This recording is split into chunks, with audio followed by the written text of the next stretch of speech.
Ar ziņām pasaulē Latvijā Latgalē Radio Alise Plus studijā Juris Saukāns. Izraela un grupējums Hamas vienojušies par 4 dienu uguns pārtraukšanu, 50 Hamas Izraēlā sagrābto ķīlnieku atbrīvošanu no gūsta un 150 palestīniešu atbrīvošanu no Izraēlas cietumiem. Par to šonakt pavēstīja Izraēlas, Hamas, kā arī sarunu vidutājas Kataras pārstāvji.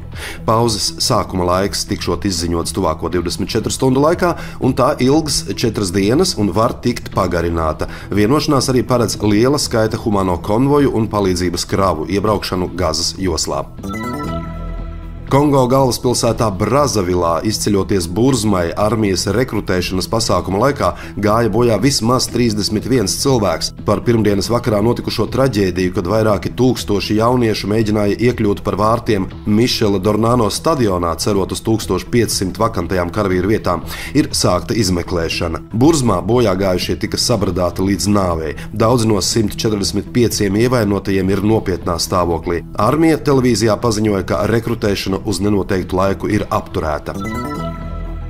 Latvija ir sākusi neoficiālas starpvalstu konsultācijas par iespējamu kandidāta virzīšanu NATO ģenerālsekretāra amatam. To šorīt televīzijas intervijā atzina premjere Evika Siliņa no Jaunās vienotības, komentējot sava partijas biedra Latvijas ārlietu ministra Krišjāņa Kariņa pausto gatavību pretendēt uz šo amatu. Neoficiālās sarunas nav ļoti reglamentēts process un notiek NATO valstu vēstnieku līmenī. Latvija kolēģiem darījusi zināmu, ka mums ir kandidāts organizācijas vadībai, kas savukārt ir pamats neoficiāli sākt sarunas. Sabiedrības iniciatīvu portālā manabalss.lv sākta parakstu vākšana par alkohola reibuma testiem Saeimas deputātiem. Iniciatīvu pārstāv Artūrs Tereškovičs, kurš vēlas būt pārliecināts par Saeimas deputātu adekvātumu lēmumu pieņemšanas brīžos, sevišķi piedaloties plenārsēdēs.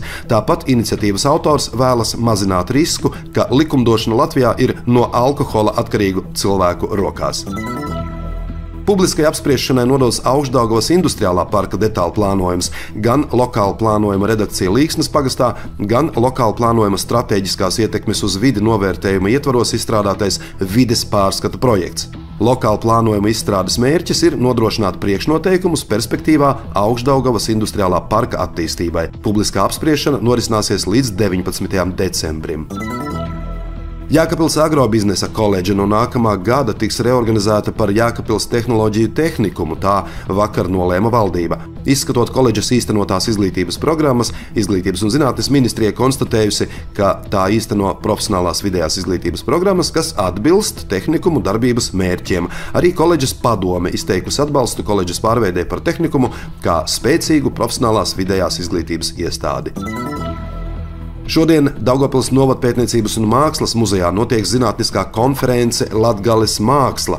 Konferences referātu tēmas orientētas uz iespēju izzināt mākslas izpausmes Latgalē no 20. gadsimta 30. gadiem līdz mūsdienām. Konference ar Valsts kultūra kapitāla fonda un Latgales reģiona attīstības aģentūras atbalstu tiek rīkota par godu Latvijas Republikas proklamēšanas 105. gada dienai un Daugavpils Novadpētniecības un mākslas muzeja 85. jubilejai.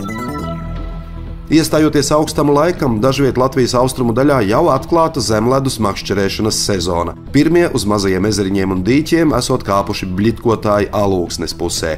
Aizvadītajā naktī un šorīt no rīta gaisa temperatūra daudzviet noslīdēja zem -10 un pat -12 grādiem. Valdība savukārt ir apstiprinājusi zemkopības ministrijas sagatavotos grozījumus noteikumos par rūpnieciskās zvejas limitiem un to izmantošanas kārtību iekšējos ūdeņos. Tie paredz no nākamā gada samazināt zvejas tīklu pieļaujamos garumus virknē Augšdaugavas novada ezeru. No nākamā gada 1. janvāra Beļānu ezerā, Briģenes, Bruņu, Čerņavas, Dārza, Dervanišķu, Koša, Mazā Kolupa, Sila un Smiļģines ezerā zivju tīklu limits tiek samazināts līdz 75 metriem.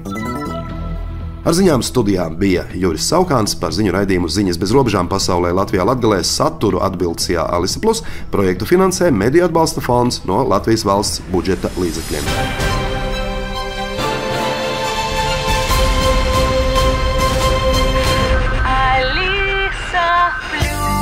Radio